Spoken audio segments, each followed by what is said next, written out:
アンカラでの一夜が明けました。この日もまずはホテルの食堂で朝食をいただきましたが、ここでもジャムが豊富なのと定番のザクロソース、スミツの状態の蜂蜜も用意されていて、私の大好きなものばかりで気分が上がります。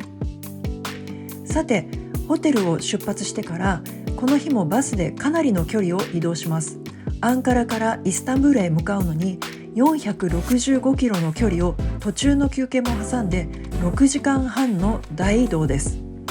アンカラでの街歩きは前日にスーパーへ行ってみた前後に大通りに沿って街並みを歩きながら見ただけですが、通りに面して地上階に店舗が並び、その上の階は居住スペースになっている建物が多く見られました。トルコ共和国が成立したのは1923年ですが、アンカラはこの年から首都になりました。それまでは人口でも一番多いイスタンブールが首都でした。イスタンブールの歴史を遡れば、ローマ帝国、東ローマ帝国、そしてオスマン帝国にまたがり1500年以上にもわたり首都として栄えました。なので歴史的にも文化的にもイスタンブールの方が観光の視点からはどうしても見応えがあるわけです。一方、アンカラは地理的にもトルコの国土の内陸に位置していて、防衛という観点からもこの土地に首都を移すことになったようです。首都になって以来、政治・行政の中心として機能しています。大統領官邸、国会議事堂、各省庁、最高裁判所などがアンカラにあります。バスに揺られてかなり移動してきました。イスタンブールが近づいてくると、進行方向左手にはバスの窓からもマルマラ海が見えます。そして数多くのタンカーやその他の大型船も見えてきます。マルマラ海はボスポラス海峡を挟んで黒海とつながっていて、この場所がトルコの非常に重要な海上輸送ルートになっています。途中のサービスエリアでこの日の昼食となりました。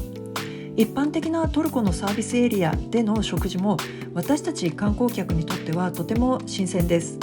ここはレストランやお土産屋さんがある大きめの施設でした。地元のお客さんもいる食堂スペースでお昼ご飯をいただきます。まず飲み物はここでもアイランをオーダーしましたが、市販のアイランも美味しかったです。スープはお豆中心のポタージュ、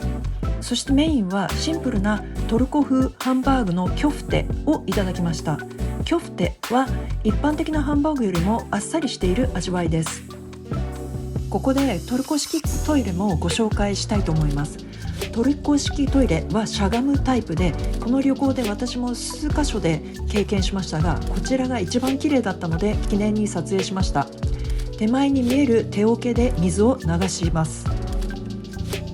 売店のコーナーでは濃縮した状態のザクロソースにピスタチウを混ぜて固めて作った素材そのものの味が生かされたお菓子の試食と販売がされていたので、食べてみたら本当に美味しくて迷わず私も購入しました。こちらのサービスエリアを出発すると目的地まではもうすぐです。トルコは8566万人の人口ですが、イスタンブールは1566万人の人が住んでいる都市です。首都のアンカラよりも人口が多く、実質的な一大都市となっています。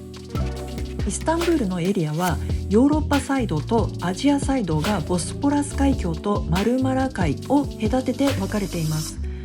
ヨーロッパサイドの方がアジアサイドよりも観光名所が多いようです。さらにヨーロッパサイドは旧市街と新市街に分かれていて、今回の旅では観光のメインとなるようなヨーロッパサイドの旧市街を訪ねました。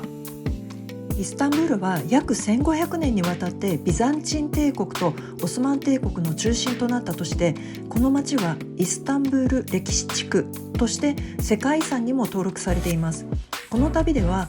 主に2つの主要なモスクを訪れましたが、バスの窓からもその他の宮殿など歴史的な建物が数多く見られて、一度の旅行では回りきれないほど見応えがありそうな街だなということが想像できました。またボスポラス海峡のクルーズ船での観光もあるようなので、いつの日か乗ってみたいなと思いました。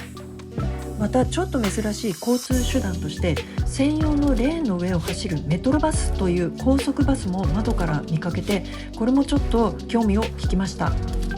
この旅の初日の早朝にイスタンブール空港に到着した時は窓から何も見えないほどの土砂降りだったので、改めてイスタンブールの街に戻ってきたこの日は穏やかな天気で、やはり天気がいいと風景もその分楽しめてとても良かったです。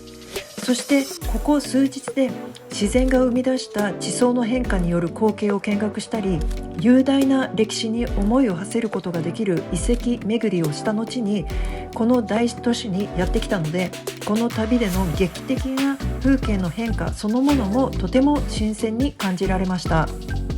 さて、バスから降りて最初に向かうのは世界一美しいモスクとも言われるスルタン・アフメッド・ジャーミーです。その前にある広場は地元の方たちや観光客でとても賑わっていました。ここは1616年に建てられたモスクで、青が基本になっているイズニックタイルが多く使われているために、愛称のようにブルーモスクとも呼ばれています。ここでもモスクに入る前に、信者たちが体を清める場所が用意されていました。もちろん観光客であっても体が露出しすぎた姿で入ることはできず、女性は髪をスカーフで覆い、男性も短パンなので入ることは禁じられています。靴を脱いで入るので、そのための袋を用意しておくと便利です。中に入るとまずドーム型の天井の礼拝堂の大きさに圧倒されます。建物高さは43メートル、礼拝堂の広さは2700平方メートルだそうです。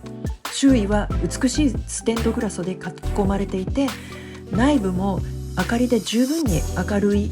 礼拝堂でした。赤い絨毯は2023年に新しく敷き詰められたそうで、肉眼ではかなり鮮やかな色でした。男性ばかりが礼拝していると思ったら、背後の仕切りで隠された場所にたくさん女性の信者の方たちがいることに気づいて、少し隠れているその場所で女性たちが礼拝することを知りました。男性用のスペースの広さとそこにいた人たちの人数、そして背後のついたての後ろで固まって礼拝している女性たちの対比がかなり印象に残りました。修復しているタイルも数多くあるようで、本来の青いタイルは部分的に見ることができました。外からモスクを眺めてもミナレットが6本そびえ立っていて、風格のある建物の美しさがよくわかります。主要な礼拝堂の隣にはいくつもドームが連なっていて、ドームに囲まれた内側に中庭があります。続いてブルーモスクから歩いて数分のところにあるアヤソフィアへ向かいます。本当に旅の終わりに近づいてきてからお天気になってよかったです。ところで、かつてこの広場に10万人を収容できる競技場があったなんてちょっと信じられませんよね。でもここには古代ローマ時代に存在していた競技場を西暦330年にさらに拡張して巨大な競技場になったそうです。この背の高いものがヒポドロームという古代競技場の記念碑でヒエログリフが刻まれています。そしてまた別の一角にはポツンとドーム屋根の建物がありますが、これはかなり時代が新しく、オスマン帝国の終わりの頃の1898年にドイツから送られたドイツの泉と呼ばれる八角形の建物です。こんな感じで広場を散策しながらアヤソフィアへ向かいます。現在アヤソフィアは修復工事のために内部に足場が組まれている状態です。この建物はビザンチン帝国時代の360年に建てられて、15世紀まではキリスト教の教会として使われていたものの、オスマン帝国時代にはキリスト教のモザイク画が漆喰で上から塗られて、さらにその上にイスラム教の装飾が施されました。トルコ共和国が20世紀に誕生してからは博物館となっていましたが、2020年から再びモスクに変更されて、さらに2024年からは2階部分が一般公開されるようになりました。2階に上がって周りを見渡すと、まずは黄金色に輝く中央ドームの威厳と周囲の色調を合わせた天井の素晴らしさで上を見続けてしまいます。祈りの場の両側にある回廊にまで美しい天井が続いていきます。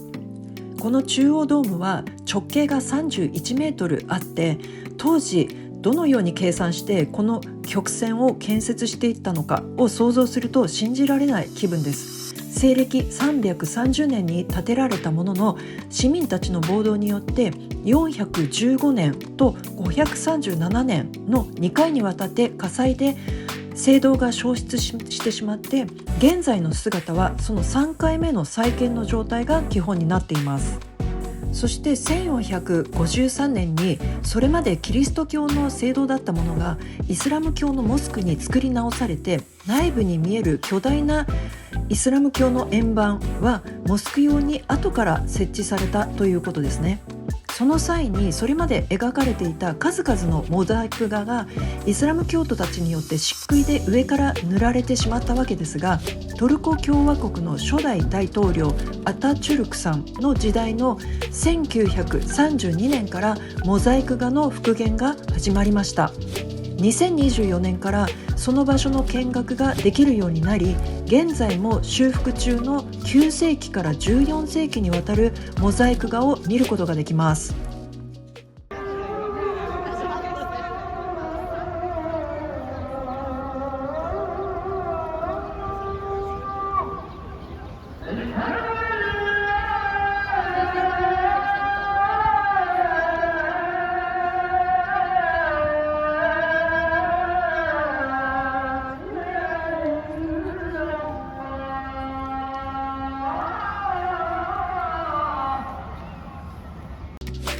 1日5回の礼拝を呼びかけるアザーンを聞きながら、この広場を後にしてまずは名物のトルコアイスを食べました。私は初めてでしたが、トルコのアイスクリームはラン科の植物の根の粉末が材料に使われているそうで、そのために溶けにくく粘りがあるのです。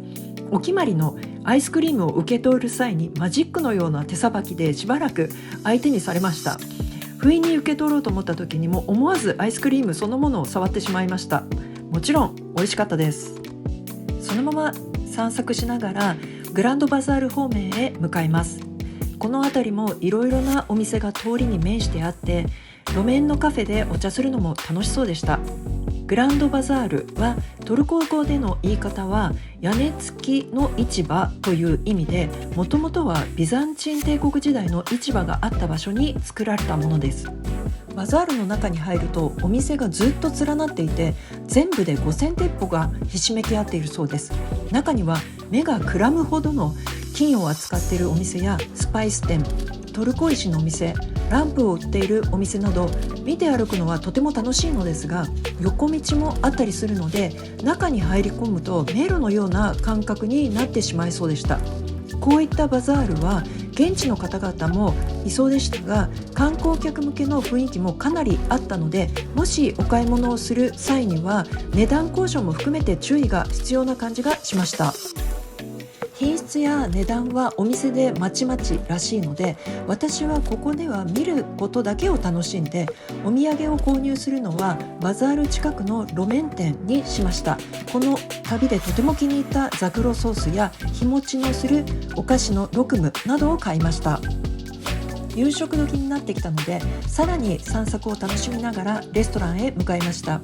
旧市街の街の中心はとても活気があって、時々路面電車も通りがかって、道を歩いているだけでも街の様子が分かって楽しかったです。到着したこちらのレストランはモスクやバザールからもお散歩がてらに行ける距離感にあって、入り口の雰囲気からモダンな店構えです。店内も清潔感があって、植物が飾られたりしていて、ちょっとケバブのイメージとは違って一見カフェのようにも見えました。